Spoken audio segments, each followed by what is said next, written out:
Buenas noches, estimada teleaudiencia. Bienvenidos a nuestro programa Legalmente Hablando. Los saluda Ricardo Daniel Saciain Sosa.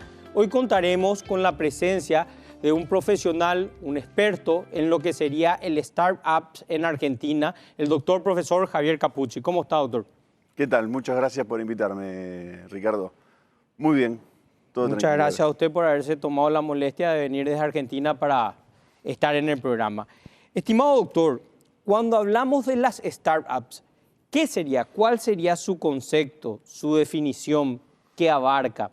Bueno, las startups son empresas emergentes, son empresas que se caracterizan por su innovación, por la tecnología, por su potencial de crecimiento rápido. Básicamente, una startup es una empresa tecnológica de vanguardia, que aunque no siempre es el caso que tiene que ser tecnológico, pero siempre es de vanguardia y tiene un crecimiento grande. Busca desarrollar o comercializar algunos productos que, si bien están en el mercado, esto va a ser una diferenciación grande en el mercado, una mejora o una novedad en el mercado. ¿Cuál es la diferencia entre una app y una página web en lo que se refiere a startups? ¿Una app y una...? Sí, una app y una página web. Por decirlo, entre Amazon y otro. Vos me estás hablando de un crecimiento rápido. ¿Qué podríamos poner como ejemplo? Por ejemplo, ahora está la película esta de la serie de Playlist en Netflix, que es lo que es Spotify.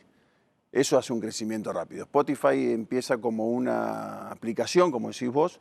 Si bien quiero dejar claro que las startups no son app o no son... Esa era mi pregunta, claro, la reformulo. Las startups no son apps o webs. Pueden ser que una startup sea de hardware, sea de bicicletas. Ok. Acá ahora estaba hablando justo, hay una empresa que está alquilando motos, que está ingresando a Paraguay, no puedo recordar el nombre, cómo se llama, recién tuve una reunión con ellos, que es como Lime, y lo que hace es alquiler de motos o alquiler de monopatines. Y es todo hardware, tiene una parte de software, pero después un hardware que vos vas y alquilás tu bicicleta, y eso es, o alquilás tu monopatín, o alquilás tu moto, y eso es una startup, es un emprendimiento que tiene que ser tecnológico, pero no en app o en una web. No siempre es un software as service. Puede ser Uber, por ejemplo. Ok, ese es un ejemplo fantástico porque todo el mundo lo conoce. Exactamente, lo que es Uber, lo que es la empresa esta de alquiler, no sé el nombre, bueno, pero alquiler de viviendas, no siempre es una app o no siempre es un servicio, no siempre es pueden ser cosas también materiales como te decía recién, Uber, que alquilan autos. Estimado doctor, tengo entendido que usted está viniendo a Paraguay tratando de desarrollar este mercado. ¿Qué potencial le ve a Paraguay con esto? El mercado está desarrollado en Paraguay. En Paraguay, de hecho, está lo que es Parcapi, que es la Asociación Paraguaya de Capital Emprendedor, de Capital Privado.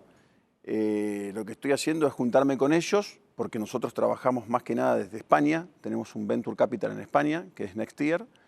Y estamos tratando de armar acá en Paraguay nuestros lazos con Paraguay para poder empezar a traer gente para Paraguay, o que Paraguay también, al momento de expandirse, dado que una de las características de las startups es la expansión, es el crecimiento, como te decía yo, se expanden a distintos países, que se expandan para el lado de España, que vayan a Valencia puntualmente, donde estamos nosotros, que tenemos ahí un evento también que es el Valencia Digital Summit. Ok. Y que empiezan a expandirse para allá. Tenemos misiones que llevamos gente para que conozcan el ecosistema europeo, que conozcan el ecosistema español y empiecen a desarrollarse allá, hacer el soft landing ahí y enseñarle lo que es un poco el ecosistema allá. Claro, acá está, por ejemplo, el MITIC, que es un ente público que tiene un departamento de startups. No sé si ya lo conoció. Sí, me hablaron de él, es el Ok. departamento de tecnología, no me acuerdo bien cómo fue que me dijeron, pero sí, están funcionando bien. De hecho, está la asociación esta que te decía yo, que está trabajando bien, que nos encontramos ahora en el Tech Week en Miami, estuvimos hablando con ellos. Están funcionando bien, hay varios fondos acá, hay varias startups acá, está funcionando bien. Sí. Y cuando nos referimos al financiamiento, estimado doctor, ¿qué usted puede proponer para financiar una startup? Hay distintos tipos de financiamiento. ¿Cuáles son? A las startups. Desde Angel Investors, que son inversores particulares, muchas veces son también familia, que van y ponen una parte del dinero que necesitan las startups para poder crecer, para poder desarrollarse, al Venture Capital, que es lo que trabajamos nosotros, que damos el dinero necesario a la empresa para poder hacer su expansión a cambio de equity, o sea, a cambio de acciones de la empresa, a cambio de un porcentaje de la empresa. ¿Cuál sería ese proceso? ¿Cómo se hace ese proceso? ¿Cómo se da ese proceso? Si yo tengo una startup en Paraguay y quiero recurrir al doctor Javier Cappucci para hacer un Venture Capital, ¿cómo se hace? ¿Cuál sería el proceso? Nosotros somos un Venture Capital, lo que hacen es llamarnos, es mandarnos lo que se llama un deck, que el deck es una síntesis del producto que ellos tienen, de la startup que ellos tienen, nos los mandan, lo evaluamos y si nos interesa lo que hacemos es hacer una call con ellos mediante Zoom, Meet. O sea, no hace falta que yo vaya a España. No. Vemos cuál es su producto, vemos qué están buscando de financiación, según el estadio que están, hay varios estadios que tiene la empresa, desde Pre-Seed o Seed hasta una serie C, una serie D, que son series ya más grandes. Vemos lo que están buscando, analizamos y si están dentro de nuestra tesis. Hoy la tesis nuestra, ya en este segundo fondo, es una tesis de inteligencia artificial. Vamos a invertir en inteligencia artificial. Así que si la startup tiene inteligencia artificial aplicable, vemos si nos interesa, vemos si está dentro de nuestra tesis, si le vemos la capacidad que nosotros necesitamos. Y en ese caso invertimos en la empresa, a cambio de equity o un porcentaje de la empresa. Claro, cuando hablamos de series, ¿en qué clasificación, cómo se dan esas clasificaciones? Desde el nacimiento de una empresa que es Pre-Seed, que es cuando la empresa apenas es casi prácticamente una idea, que tiene un valor, el valor de la empresa va subiendo y a medida que el valor de la empresa va subiendo se va clasificando en distintas etapas. Pre-Seed, Seed, que es semilla, que es cuando es algo muy chiquitito, que tiene apenas un MVP. Inicio. Claro, el inicio de la empresa. Y a medida que esa empresa va creciendo y va desarrollándose y va adquiriendo mayores ganancias o mayor revenue o lo que sea, se empieza a invertir ya en distinta cantidad de plata. Entonces un seed a veces va de $100.000 a $200.000, una serie A va de 1 millón, bueno, una pre-serie A va de $1 millón a 2, y así 2 millones a 4 o 4 a 5 según lo que va de la empresa y según si ya han levantado otra ronda o no.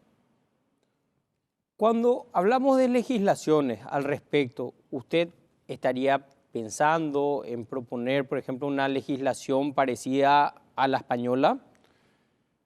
Mira, siempre es necesaria tener una legislación para esto específicamente, porque todos los tratamientos legales que hay siempre apuntan a lo que son las pymes o a lo que son las empresas tradicionales, que realmente son muy distintas, tienen un funcionamiento y una estructura legal muy distinta a lo que es esto.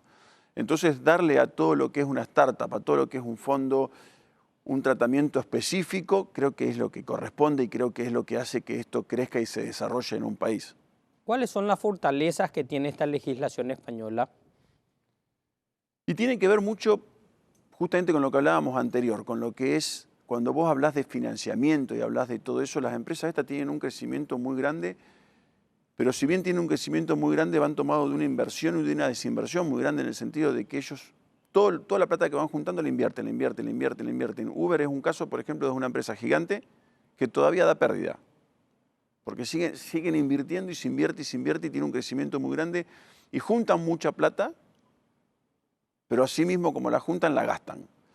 Tener una legislación que de alguna forma todo esto lo tome, toda esta parte impositiva, porque después se terminan pagando impuestos sobre cosas que realmente la empresa no tiene o no gana, sino que es inversión que tiene la empresa de un tercero, creo que es importantísimo. Cuando hablamos de su fondo de inversión que usted representa, ¿qué podemos decir de ese fondo de inversión? Mira, nosotros tenemos un fondo de inversión. ¿En qué se diferencia el fondo de inversión de lo que es una startup de un fondo de inversión cualquiera? No, los fondos de inversión son todos los mismos. Los fondos de inversión son fondos que lo que hacen es financiar startups, o sea que la diferencia entre un fondo de inversión y una startup es que son complementarios, digamos. Ok. Y después, entre sí, los fondos de inversión se diferencian por su tesis, es decir, sobre qué invierten. Nosotros hoy estamos invirtiendo en lo que es inteligencia artificial. Antes invertíamos en B2B SaaS, es Business to Business SaaS, Software as Service, y después en los montos que invertimos, en los estadios que van invirtiendo. Nosotros ahora vamos a tener un ticket que va a ir desde los $300.000 a $800.000 con un follow-on, es decir, con una segunda inversión en otro estadio de 1 millón, 1.200.000 por ticket. Hay empresas que invierten en tickets mucho más chiquititos, de 50.000 a 100.000. ¿Cuál sería un ejemplo de los más chicos? No, son fondos que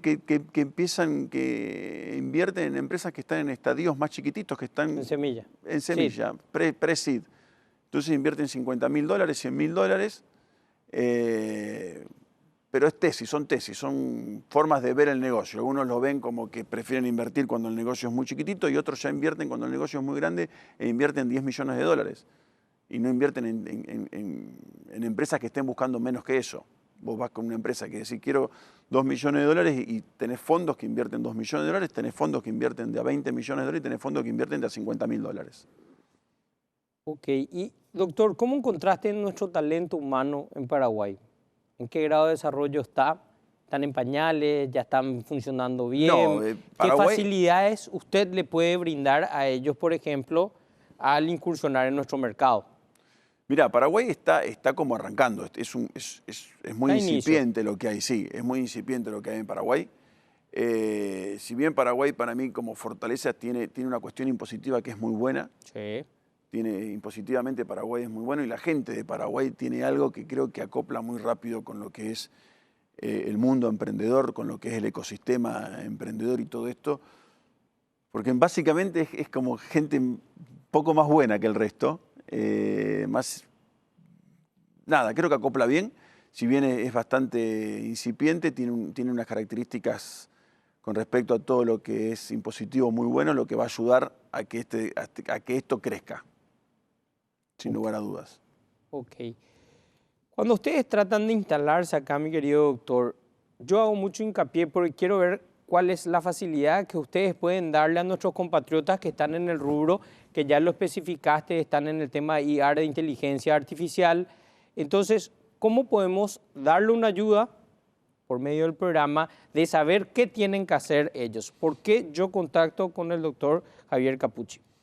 Sí, nosotros no nos instalamos acá. Nosotros estamos basados en España y en Estados Unidos y lo que hacemos es invertir, nuestra tesis de inversión es todo lo que es LATAM, es Europa, LATAM y Estados Unidos. Nosotros hace tiempo ya que estamos tratando de armar un puente entre LATAM, Estados Unidos y Europa, de unir un poco esas dos realidades, que por ahí los americanos están muy allá, los europeos estaban muy acá y LATAM medio como separado de todo. Está aislado. Exactamente. Entonces nosotros estamos tratando de armar un puente entre estos tres lugares y empezar a traer inversiones para acá y de acá para allá. Ahora, no nos vamos a instalar acá, sino que podemos invertir en startups de acá, como te decía antes. Claro, cuando me refiero a instalar, me refiero a tener una cierta presencia. Sí, sí. Por eso te digo, nosotros vamos a tener el fondo que es Next Year VC, en nextyear.vc. Ahí van a encontrar toda la información del fondo. Se contactan con nosotros y nada, la idea es que ojalá se puedan contactar muchas startups que estén con esta tesis de inteligencia artificial. Nosotros nos comprometemos a poner los datos a disposición de cualquier televidente que quiera esos datos, lo vamos a dar desde el canal sin ningún problema. Eso ya hay un compromiso, no hay problema. Desde las redes sociales también incluso después puede ver para fomentar esa información para la gente que necesite. Y en el punto está, mi querido doctor, bueno, yo tengo la empresa, tengo la startup, tengo la parte de la fase de IR, de inteligencia artificial, y quiero contactar con usted. Siguiente paso. Si se hace en Zoom, o sea, no es que vos tenés que irte a España. Me llaman, o sea, no es que yo tengo que invertir una fortuna para poder llegar a España. No, por eso te decía, no. Es con que mandarnos un deck vía mail o por WhatsApp, nos mandan un mail, nosotros vemos el deck y hacemos una reunión como para que nos hagan lo que se llama el pitch, que básicamente nos explican bien todo lo que es la startup y si está dentro de la tesis y vemos que lo que ellos, hay que evaluar la empresa, ver qué evaluación le dan ellos a la empresa, qué porcentaje de la empresa están dispuestos ellos a entregar a cambio de financiamiento, por decirlo de alguna forma. Si vemos que todas esas cosas terminan cuadrando con lo nuestro, se le invierte a la empresa. Ese proceso de inversión, ¿cuánto tiempo toma aproximadamente? Y puede tomar 6 meses, 5 meses. O sea que no es inmediato. No, se no es muestra, inmediato. va, se estudia, Sí. se analiza. Va a un comité de inversión. Ese comité de inversión, ¿qué mira en cada proyecto, doctor? O sea, ¿cómo funciona ese comité de inversión? Nosotros miramos mucho primero el equipo, ver quién compone a la startup, ver si el equipo realmente es un equipo que cumple con los requisitos que nosotros entendemos que es bueno como para que el equipo pueda crecer, para que la startup pueda crecer. Y después, básicamente, que el producto sea escalable, que el producto sea un producto novedoso, sea un producto innovador, sea algo que realmente llame la atención y que pueda crecer, tener un crecimiento por 5, por 8, por 10, por 15. Claro, o sea, que sea escalable, que tenga un crecimiento rápido, que sea innovador, aprobado ese comité, aprueba el proyecto, ahí sí la persona ya debe ir a España, continuamos telemáticamente. Siempre se puede continuar telemáticamente, es importante por ahí que viajen ellos o viajar nosotros para conocernos personalmente, porque te decía, es muy importante las personas en esto. A esa etapa, en un cierto interés por parte de ustedes, ¿podrían pagar ustedes el viaje para esa gente? Sí, por supuesto que sí. O sea, que ustedes ya se harían cargo de ese approach directamente ustedes. Sí. ¿Y ahí cómo sigue, mi querido doctor? ¿Se prepara un NDA, se firma un contrato? Se firma un NDA, se firma una LOI y posteriormente se firma lo que es un SAFE. A veces se hace a través de un SAFE, que es un documento... Nada, es un documento... Hay una aceleradora muy importante que es Y Combinator. Tenés que definir, mi querido doctor, todo eso para que la gente entienda, desde NDA hasta la LAU, para que la gente vaya entendiendo. Non-Disclosure Agreement. Sí, una cláusula de confidencialidad. Exactamente, es una cláusula de confidencialidad. La LOI es una Letter of Intention, que es una carta de intención en donde nosotros manifestamos... Donde hay interés por parte de ellos y por parte de la empresa. Exactamente, después se firma un documento, básicamente, para no extender mucho, porque es bastante más complejo que esto, pero para no extender mucho, sí. Es un documento donde yo entrego una cierta cantidad de dinero a cambio de una participación en la sociedad, en la empresa. ¿Esa participación, por lo usual, tiene un número ya hecho? No, por eso lo que te decía antes es, las empresas se hacen una evaluación de la empresa. Casi siempre las empresas tienen una evaluación y nosotros como Venture Capital tenemos otra evaluación. Claro. Pero bueno, siempre nos ponemos de acuerdo en cuál es la evaluación de la empresa. En un caso hipotético, la empresa vale 100. Sí. Pongámosle un número para que se entienda.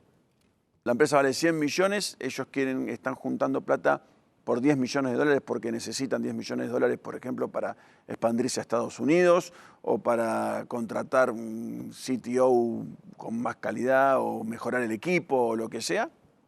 Entonces, por ese 10% hay una evaluación pre-financiamiento, post-financiamiento, pero vamos a hacerla corta, te dan 10 millones, es el 10% de la empresa, te dan el 10% de la empresa por los 10 millones de dólares.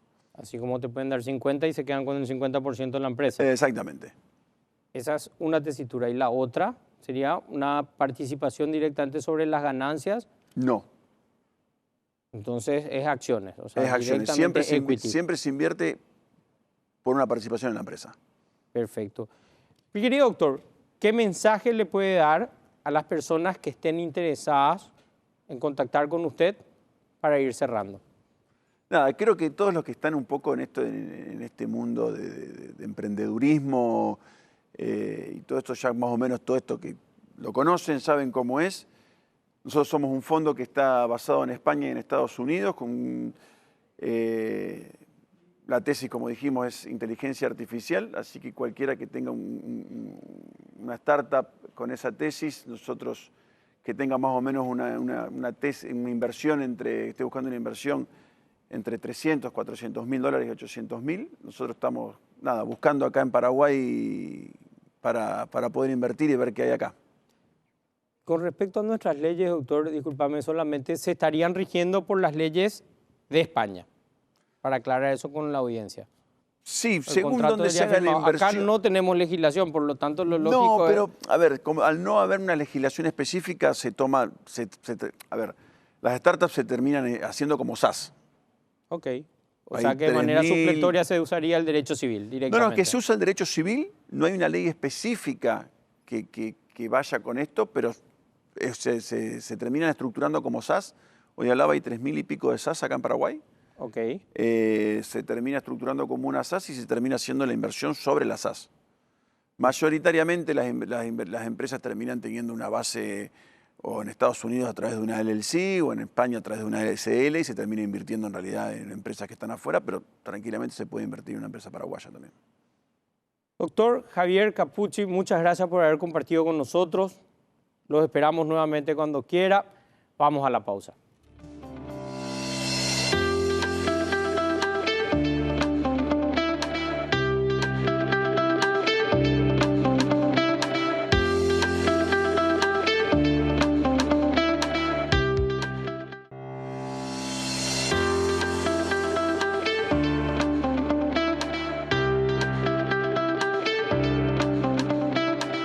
Hoy, por el mes de la mujer y el mes de la patria, lo tenemos de invitada a la doctora Norma Cardoso Vázquez. Buenas noches, estimada doctora, ¿cómo está usted?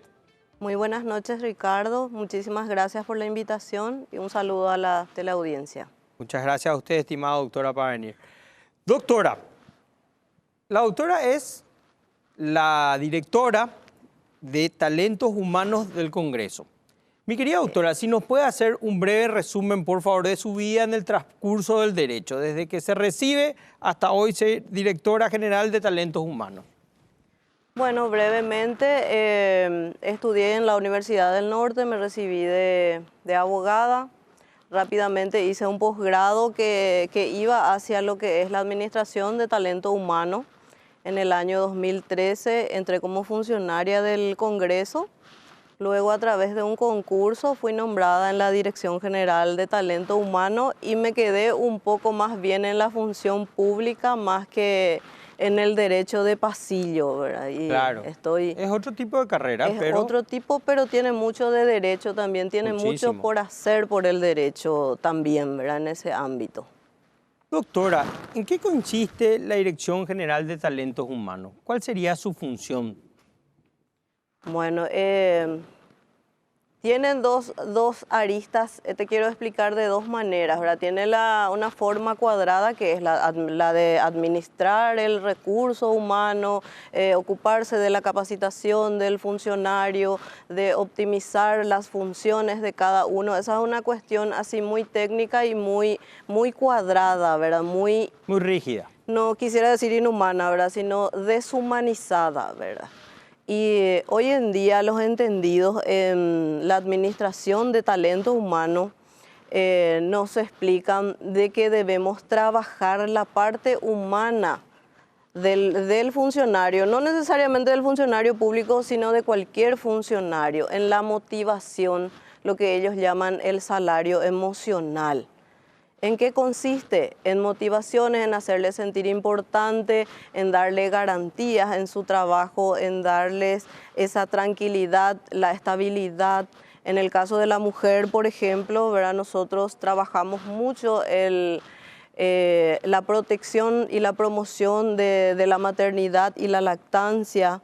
Para nosotros es fundamental proteger los derechos tanto de la mujer como del niño y es un poco la función más humanizada de hoy en día, ¿verdad? Es una función más de vanguardia de lo que es la administración del talento humano.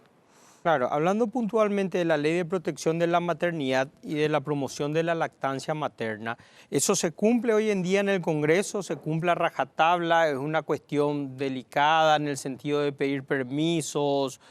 ¿Cuesta o simplemente se cumple de manera natural como cualquier ley? ¿Cuál sería? Bueno, desde la promulgación de esta ley de protección y promoción de la lactancia materna, empezamos de cero, ¿verdad? Empezamos, claro. La aplicación no fue fácil porque convengamos de que en un tiempo no muy distante, el tener una mujer que quiera formar su familia en el grupo de trabajo era un inconveniente, porque después quiere tener sus hijos y van a empezar a tener la necesidad de pedir permisos, ¿verdad? teníamos que trabajar primero en esa mentalidad, porque teníamos que sacar ese chip y hacerle entender al equipo completo de que es una tarea en conjunto, existe una responsabilidad social de la sociedad misma, el encargarse, el de ayudar a una madre a criar hijos sanos, primeramente, paraguayos sanos a futuro, ¿verdad? Y trabajamos en ello y hemos tenido grata experiencia al respecto. Hoy en día está muy avanzado. Nosotros hemos inaugurado una sala de lactancia.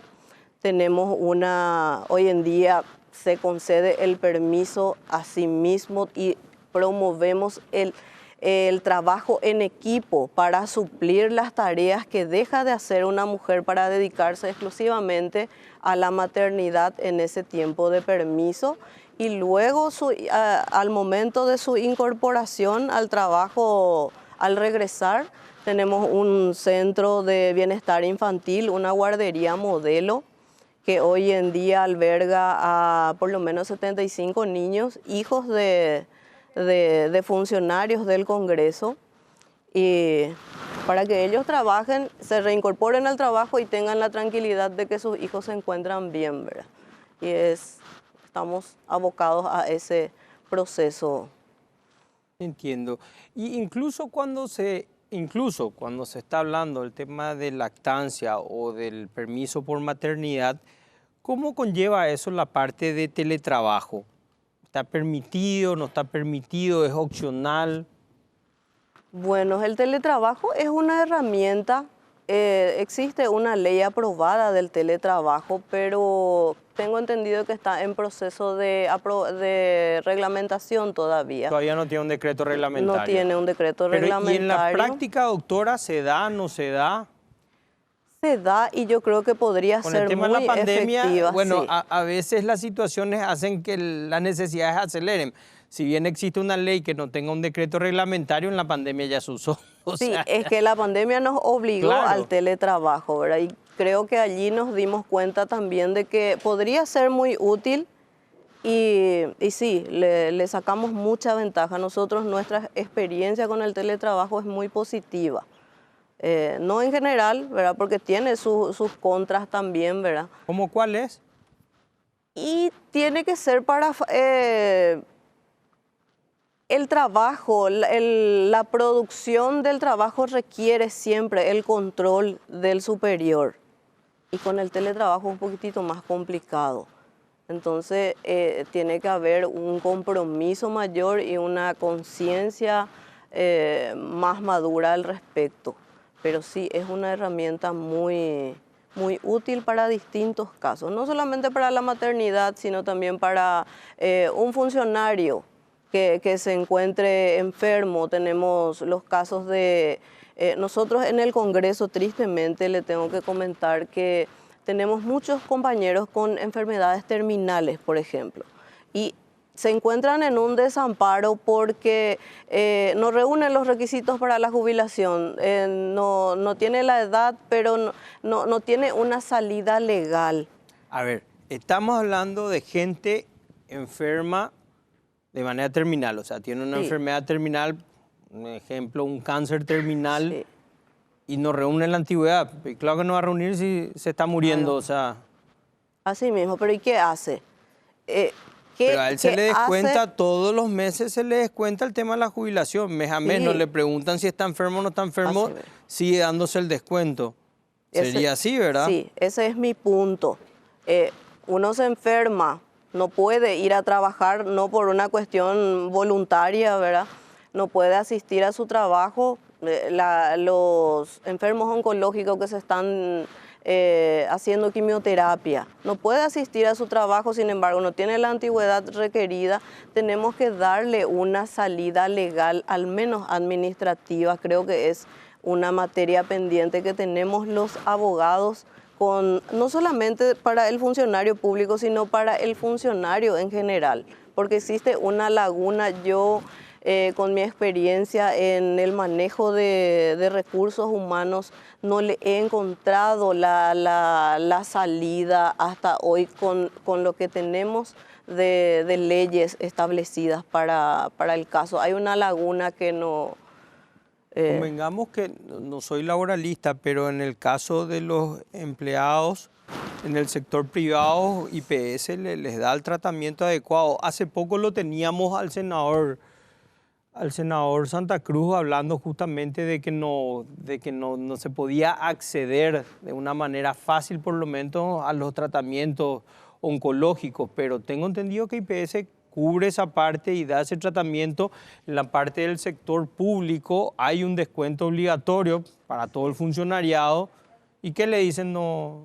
Ese es concretamente para IPS, para los asegurados de IPS, no así para el funcionario público por en eso, general. Pero al funcionario público se le descuenta la jubilación. La Eso jubilación. es obligación, o sea, obligatorio, Sí. No es voluntario. Sí, así es. Eso no incluye un plan de salud. Pero no incluye un plan de salud. Pero el Congreso Nacional no licita acaso seguro médico. Sí, el punto que yo del que hablo no es con respecto al seguro médico, al tratamiento en sí, sino sus El tratamiento funciones. lo recibe, que es la parte más importante. Sí. Mi tarea como talento humano, que es la de controlar la asistencia o no, el cumplimiento o no del trabajo realizado por el funcionario. Y no lo puede realizar el funcionario con enfermedad terminal, pero que no se puede jubilar tampoco. Esa es la laguna existente. O sea, el funcionario público no puede seguir trabajando, por supuesto, tiene una enfermedad terminal. Sí. Y la respuesta de nuestras autoridades son: no tenés la suficiente antigüedad como para darte una jubilación. Así es. O para darte un resarcimiento, o para darte algún tipo de mecanismo para que pueda sobrellevar su enfermedad. ¿Sería esa la laguna? Así mismo. Esa es una laguna que no está establecida. ¿De cuántos casos en particular hablamos, doctora? Nosotros tenemos más de 20 casos. 20 personas. Sí. ¿De un total de funcionarios de? 9.500. 9.500. Sí. Ok. ¿Y nadie le respondió? ¿Quién sería? ¿Sería el presidente del Congreso o sería el responsable de esto? Nosotros tenemos, hasta hoy tenemos salidas administrativas que son decisiones de la autoridad máxima, el presidente del Congreso, ¿verdad? Estamos nosotros estableciendo con mi equipo de talento humano mesas de trabajo y ver si podemos plantearlo como una ley más adelante para adecuar a las distintas, a los distintos proyectos que hoy andan por allí también, ¿verdad? Claro, o sea, ustedes estarían iniciando o proporcionando o dándole trámite a una ley que cubra esta laguna, entonces. Así mismo. Buenísimo, me parece muy bien. Bueno, y volviendo, doctora, a lo que es talento humano, de la parte emocional, como usted dice, los funcionarios públicos en el desarrollo de la persona, como sí, de tener buenos jefes, por así decirlo. ¿Cómo estamos en eso? ¿Realmente se siente una diferencia? Incluso después del post-COVID, ¿se siente una diferencia? ¿Hay un cambio? Sí, se siente una diferencia porque nosotros en particular hemos trabajado mucho el salario, la motivación emocional de cada funcionario, porque la pandemia ha dejado tantos, no sé si decir trastornos emocionales, daños emocionales o psicológicos. Sí, mucha gente daños psicológicos. La gente se dio cuenta de una realidad de repente que no vivía con la rutina anterior. Y tuvimos que lidiar con eso en el trabajo. Nosotros tuvimos que establecer, por ejemplo, una coordinación de psicología laboral para una contención de los funcionarios. Hemos también... ¿En qué consiste eso, doctora? Si nos puede explicar, por favor. De repente hay funcionarios que tienen una crisis de la nada, así de... no sé, no quiero cometer ninguna infidencia, pero de repente tienen crisis emocionales y necesita una contención inmediata y profesional, ¿verdad? Nosotros tenemos un área de psicología laboral para esos casos, ¿verdad? Y después le da un seguimiento así, no es un tratamiento, no es terapia, pero es una contención psicológica, ¿verdad? Entonces estaríamos hablando de un estrés, Sí, un problema son tipos de estrés. Tipos de estrés. Perfecto. Para responder al volver de la pausa, mi querida doctora, ¿qué facilidades tienen los funcionarios con estos síndromes de estrés? Pero al volver de la pausa, ya volvemos.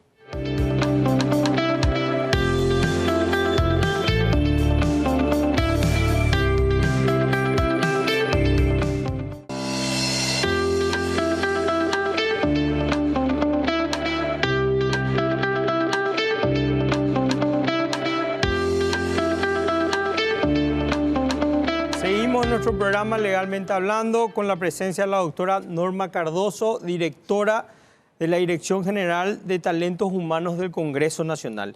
Estimada doctora, en los episodios de estrés del funcionariado, entonces, que existen por lo que nos estás contando, existe una coordinación de psicología, entonces, que le da algún tipo de contención, ¿sería así?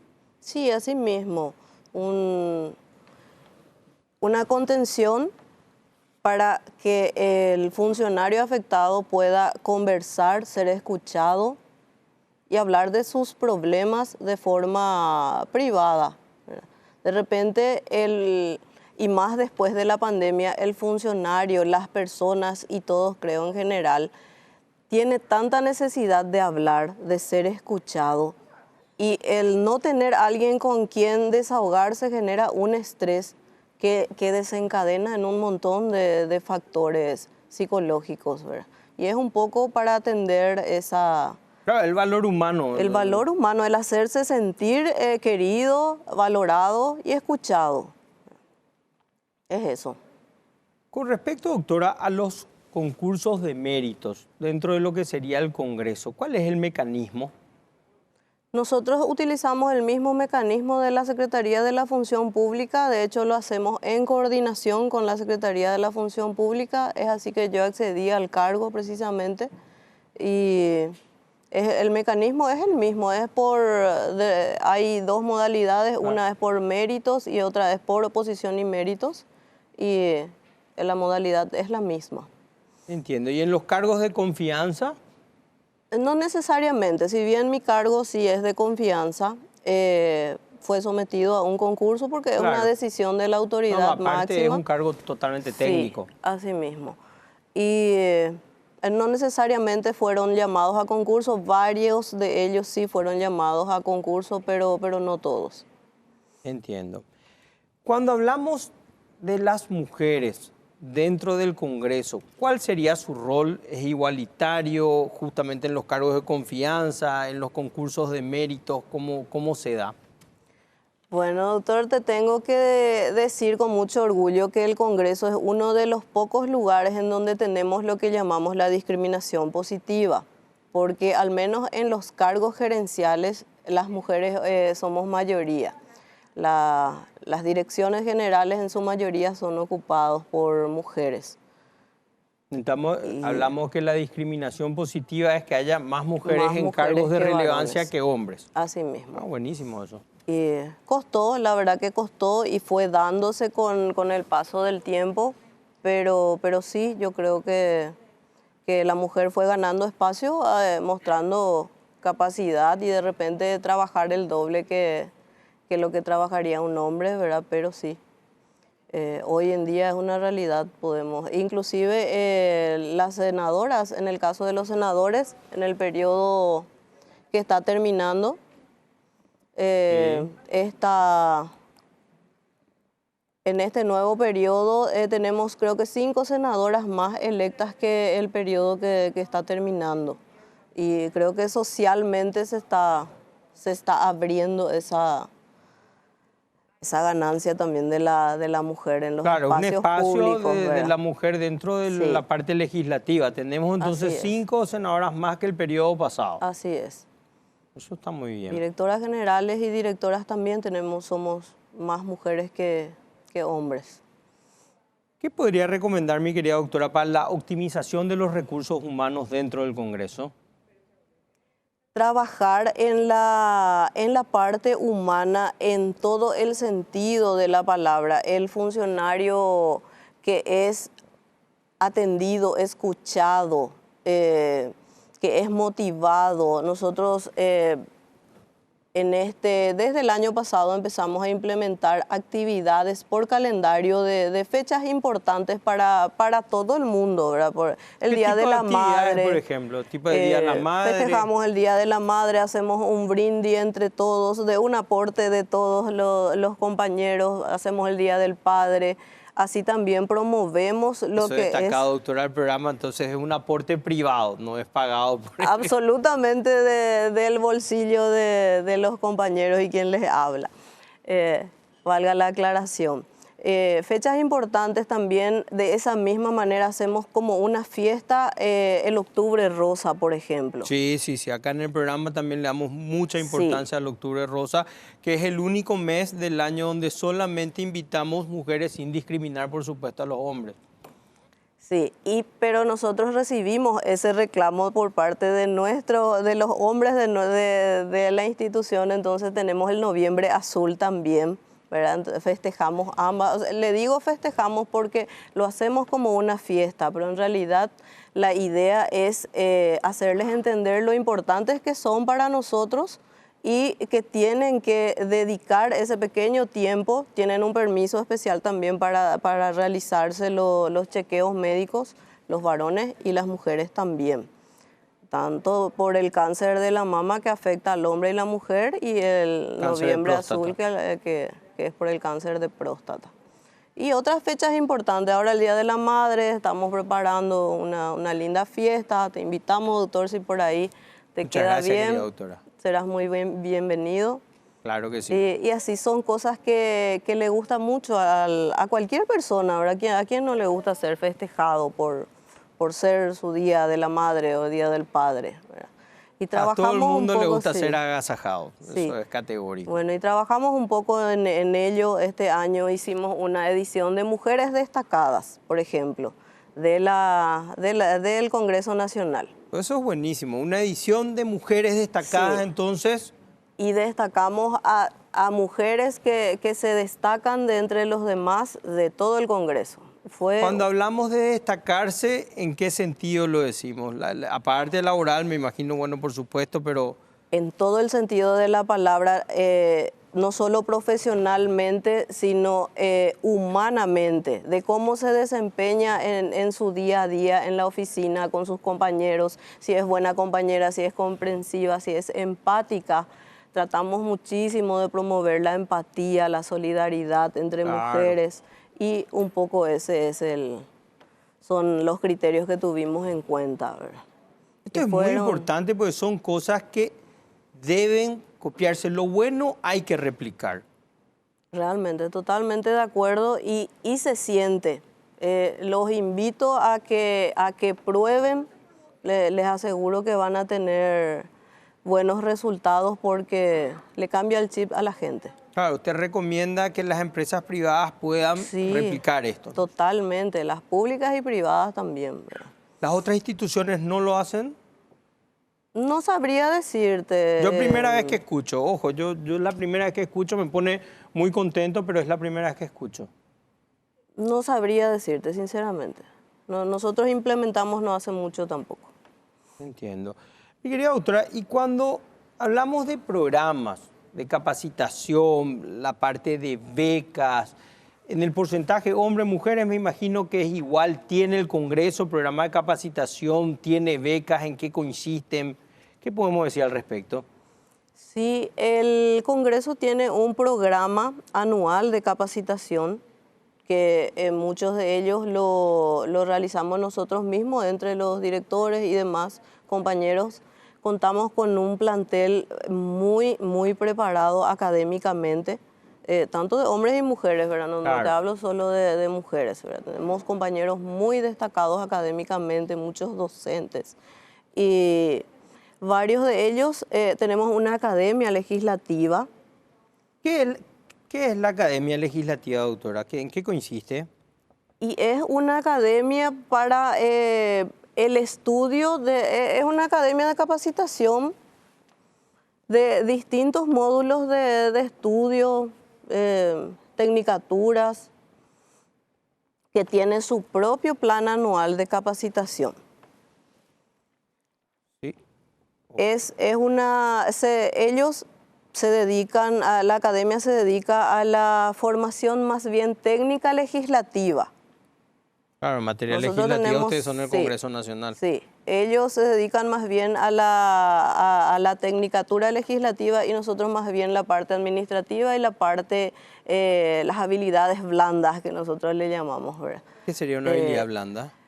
Y nosotros damos capacitaciones de oratoria, de redacción, lo que se refiere a las aptitudes personales de cada funcionario. No, la empatía no es. La simpatía, por ejemplo, es una habilidad blanda, que no gozamos todos, por cierto, ¿verdad? Esa es una habilidad blanda, por ejemplo. Entiendo. Y en cuanto a las becas, mi querida doctora... Sí, nosotros no tenemos planes de becas, sin embargo, sí tenemos planes de subvenciones de capacitaciones a los que acceden cualquier funcionario de la institución que solicite. Porque aparte ya tenemos un plan anual de capacitación que elaboramos nosotros en Talento Humano y hay otra que es de la Academia Legislativa. Y sí, tengo que reconocerte que en el momento de que se inscriban la gente, sí son en mayoría mujeres las que más se capacitan. O sea, es una realidad. O sea, que las mujeres se capacitan más que los hombres Más en que un los porcentaje, hombres. por así decirlo. Así mismo. Son más dedicadas entonces. Son más estudiosas. Más estudiosas. Qué bueno. Doctora, y en cuanto al escalafón salarial... Nosotros desde el año 2021 establecimos por primera vez escalas salariales en el Congreso, que son escalas que están establecidas en el presupuesto. Hay un clasificador presupuestario que establece escalas salariales, ya que es el del Ministerio de Hacienda, ¿verdad? Y nosotros establecimos por primera vez y desde esa vez cada año tratamos de llevarlo a cabo. Este año de vuelta se está ejecutando un anexo en base a una escala salarial preestablecida por la autoridad máxima. ¿Y cómo estamos entre hombres y mujeres en este escalafón salarial? Es equitativo, en nuestro caso es bastante equitativo en porcentaje hombre-mujer. El porcentaje es totalmente equitativo, entonces. Sí, no totalmente, pero no variaría demasiado. No quiero ser injusta al respecto. No, claro. Doctora, ¿qué mensaje podemos darle a las mujeres funcionarias públicas por parte de usted? Un mensaje que podemos llegar siendo mujer. Les habla una mujer que proviene de la extrema pobreza, y estudiando, la capacitación siempre va a ser el camino para llegar a los objetivos, siempre va a ser... Hay muchos cuestionamientos, sí, hay muchas piedras por el camino, pero vale la pena. La satisfacción de llegar a los objetivos por la capacidad, por la preparación, no tiene precio y no quita que podamos realizarnos como mujer, como persona, como madres, y sí se puede llegar. La doctora Norma Cardoso Vázquez, muchas gracias por haber compartido con nosotros. Nos vemos el próximo domingo a las 21 horas.